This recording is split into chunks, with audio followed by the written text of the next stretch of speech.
किसने बेहोश किया। एक दशक पहले की बात है जब मैंने उर्दू सीखने के लिए शहर से 2 किलोमीटर दूर कब्रिस्तान में स्थित एक मदरसे में दाखिला लिया था।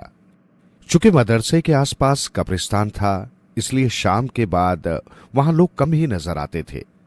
कई बार तो बिल्कुल सन्नाटा होता था। एक दिन घर लौटते समय मुझे मदरसे में ही अंधेरा हो गया। मुझे घर लौटना था।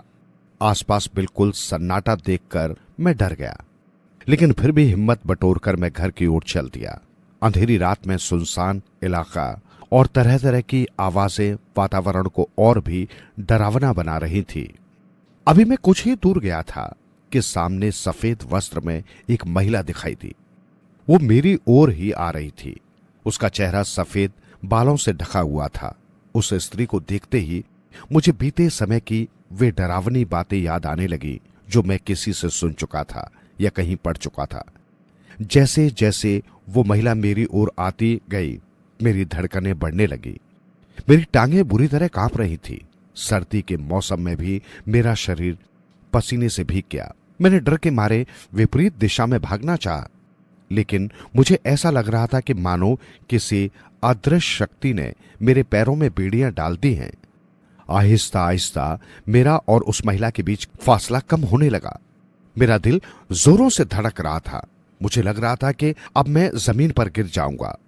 कुछ पलों के बाद वो महिला मेरे बिल्कुल पास आ गई। अंधेरा होने के कारण उसका चेहरा दिखाई नहीं दे रहा था।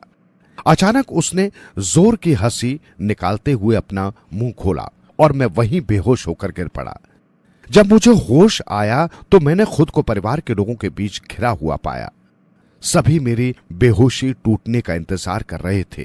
तभी मुझे बताया गया कि जब मैं काफी देर तक घर नहीं आया तो मेरे परिवार वाले मुझे तलाश करने मदरसे की ओर गए।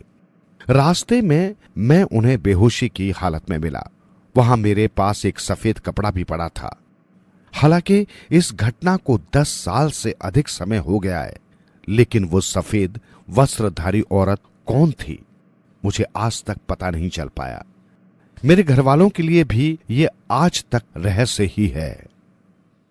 क्या आपको लगता है कि ऐसा भी होता है? तो हमें जरूर कमेंट बॉक्स में लिखें।